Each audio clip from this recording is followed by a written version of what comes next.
కొబ్బరి తోటని ఎలా శుభ్రంగా క్లీన్గా పెట్టుకోవాలనేసి కొంతమంది అయితే అడిగారనమాట. సో ఉదయం లేసాక కొబ్బరి తోటకు వచ్చి కింద పడిన ఆకునంతా తీసి మనం సైడ్స్లో వేసేస్తేనే కొబ్బరి తోట చూడడానికి లక్షణంగా క్లీన్గా ఉంటాయన్నమాట. సో ఆ పడిన ఆకుని తీసేసి కావాల్సిన వాళ్ళు దాన్ని తీసి ఇట్లా చీపిరి ఏమంటారు జాడు కట్టలు చేసుకొని దాన్ని అమ్ముకుంటే కూడా మంచి ఇన్కమ్ మనకి వస్తాయన్నమాట.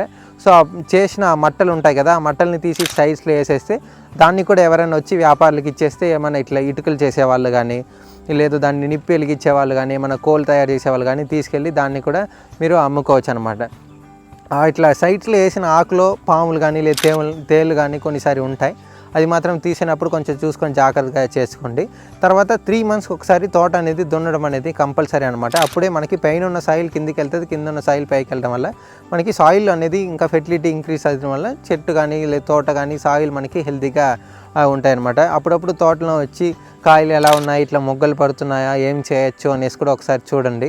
చూస్తే మంచిగా ఉంటాయి. మీరు లేదన్నా మీ కింద పనిచేసే వాళ్ళు ఎవరైనా తోటలో ఉండేవాళ్ళు అమ్మాలి వాళ్ళు కూడా వచ్చి చూస్తే ఇంకా కరెక్ట్గా ఉంటాయి అన్నమాట.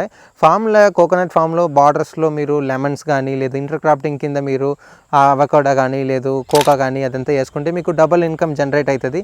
సో అదంతా చూసుకొని చేసుకుంటే మీరు డబుల్ ఇన్కమ్ జనరేట్ చేసుకోవచ్చు. ఈ ఫామ్లో చూసారంటే మ్యాంగో సైడ్లో వేసాము. మ్యాంగోస్ కూడా మనకి సీజన్లో ఒకసారి మంచిగా ఇన్కమ్ వస్తుంది, కొన్ని సీజన్లో రాకుండా ఉంటాయన్నమాట. సో తోట అంటే ఎలా ఉండాలి క్లీన్గా నీట్గా అనేసి చూడడానికి చెప్పడానికి కోసం కొంతమంది అడిగారు కాబట్టి సో అందుకనే ఇది చెప్పాను. సో ఈ స్టెప్స్ని ఫాలో చేసుకొని తోట ఎలా ఉండాలని చూసి నేర్చుకొని మీరు చేసుకుంటే మంచి ఇన్కమ్ జనరేట్ అనేది మీకు అవుతుంది కోకోనట్లో.